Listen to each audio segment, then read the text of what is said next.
नारायणं नमस्कृत्य नरं चैव नरोत्तमं देवीं सरस्वतीं ततो व्यासं जयमुदीरयेत्। भगवान नारायण को प्रणाम करते हुए महाभारत की इस कथा में हम आज आपको अगस्त्य, महामुनि अगस्त्य और उनकी पत्नी लोपामुद्रा की कहानी सुनाएंगे। किस तरह से दोनों ने अपने जीवन को चलाया, किस तरह से लोपामुद्रा जो राजकुमारी थी, राजकन्या थी, उन्होंने अपने जीवन को एक मुनि के हवाले कर दिया और किस तरह से उन्होंने त्याग तपस्या का जीवन जिया। यह आप सबके लिए, हम सबके लिए बहुत ही उत्तम है। तो हम सब इसका विशेष ध्यान रखें और अपने जीवन में हम ऐसा पालन करें कि हमारा आपका जीवन अच्छा हो सके, हम सब बहुत ही अच्छे हो सकें। इसका प्रयास हमें सदैव करते रहना चाहिए। तो देखिए, महर्षि अगस्त्य बहुत ही पुण्यशाली थे। उन्होंने बहुत बड़ी तपस्या की थी, लेकिन एक बार वो कहीं जा रहे तो देखा कुछ ऋषि मुनि उल्टे एक गड्ढे में लटके हुए हैं। तो उन्होंने पूछा, आप लोग कौन है, इस गड्ढे में क्यों लटके हुए हैं? तो उन ऋषियों ने बताया कि बेटा अगस्त्य, हम तुम्हारे ही पूर्वज हैं और तुम जो शादी ब्याह नहीं करके अपनी संतान को नहीं पैदा कर रहे हो, इस वजह से हमारी अधोगति हुई है और हम इस गड्ढे में लटके हुए हैं। तुम अगर ऐसा कर सको तो हमारे लिए उन्नत की बात होगी और हम मुक्त हो जाएंगे।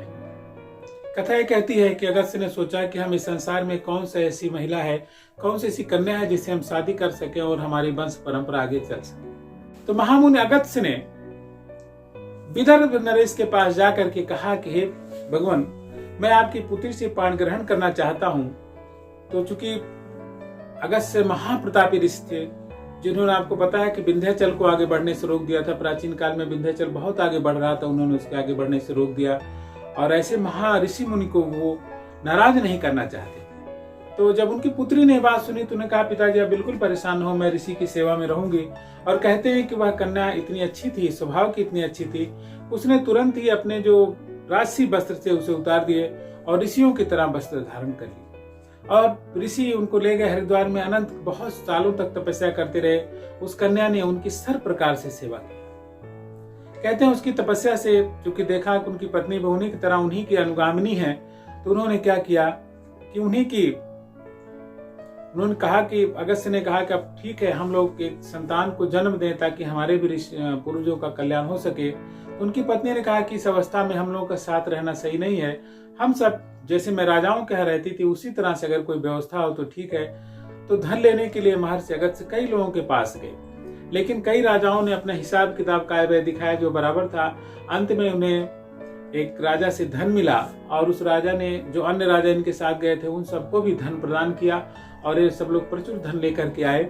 और महर्षि अगस्त्य ने एक विशाल महल का निर्माण करवाया, जिसमें इनको एक महान संतान की प्राप्ति हुई और उस संतान से इनके जो पूर्वज थे उतर गए।